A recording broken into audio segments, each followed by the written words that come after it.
उत्तर प्रदेश मंगलवार से अपना स्थापना दिवस मना रहा है।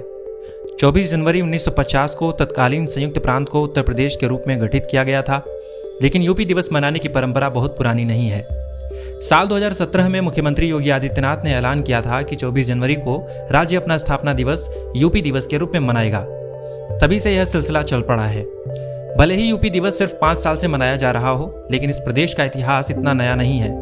सांस्कृतिक रूप से देखा जाए तो उत्तर प्रदेश का इतिहास 4000 साल पुराना है और राजनीतिक रूप से भी भारत के तमाम उल्लेखनीय घटनाओं में इस भूमि की बड़ी भूमिका रही है। पहले स्वतंत्रता संग्राम की बात हो या आज़ादी की लड़ाई की, या फिर आज़ादी मिल जाने के बाद देश चलाने के अंतहीन संघर्ष में हिस्सेदारी की, देश के राजनीतिक सफरनामे की हर दास्तान उत्तर प्रदेश की कहानी के बिना अधूरी है।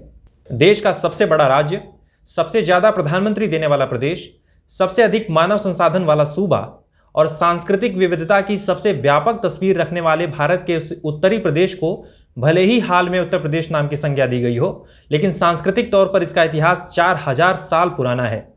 उत्तर प्रदेश के भूगोल पर ही महाभारत और रामायण जैसे महाकाव्यों की रचना की गई। आर्यों के जमाने से इसका इतिहास जोड़ा जाता है। तब से लेकर आज तक यह प्रांत कई राजनीतिक, भौगोलिक और सांस्कृतिक परिवर्तनों का गवाह रहा है। हिंदू धर्म की मान्यताओं के मुताबिक भगवान राम का जन्म इसी प्रदेश के अयोध्या शहर में हुआ था।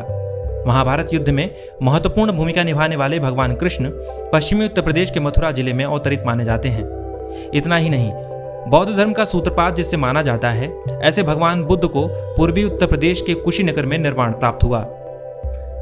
1857 के विद्रोह में प्रथम स्वतंत्रता संग्राम के दौरान मेरठ, कानपुर और रानी लक्ष्मीबाई की झांसी की भूमिका को कौन नहीं जानता है। प्रदेश का कोना कोना पौराणिक काल से लेकर मुगल और ब्रिटिश काल तक के ऐसे ऐतिहासिक धरोहरों से समृद्ध है।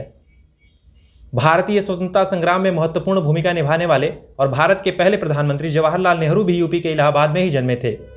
संस्कृति और राजनीति में अहम भूमिका होने के अलावा पर्यटन की दृष्टि से भी उत्तर प्रदेश देश के सबसे महत्वपूर्ण सूबों में से एक है। प्रेम की निशानी आगरा का ताजमहल, प्राचीनतम नगरी वाराणसी, प्रयागराज में गंगा और यमुना का संगम समेत तमाम विश्व प्रसिद्ध स्थल उत्तर प्रदेश की धरती पर ही मौजूद हैं। उत्तर प्रदेश हमेशा से इसी नाम से नहीं जाना जाता रहा है। आज़ादी से पहले इसे संयुक्त प्रांत कहा जाता था। उससे पहले इसे United province of Agra and Awadh भी कहा गया। राज्य को उत्तर प्रदेश का मौजूदा नाम साल 1950 में मिला था। अभिलेखों की बात करें तो साल 1834 तक यह बंगाल प्रांत का हिस्सा था। उस समय देश में 3 ही प्रांत थे, बंगाल, बंबई और मद्रास।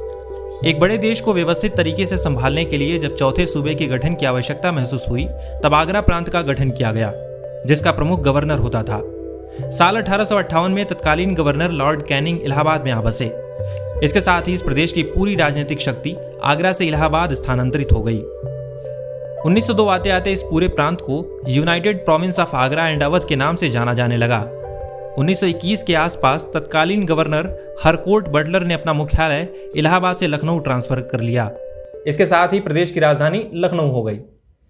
साल 1937 में United province of Agra and Awadh का नाम बदलकर यूनाइटेड प्रोविंस यानी कि संयुक्त प्रांत कर दिया गया।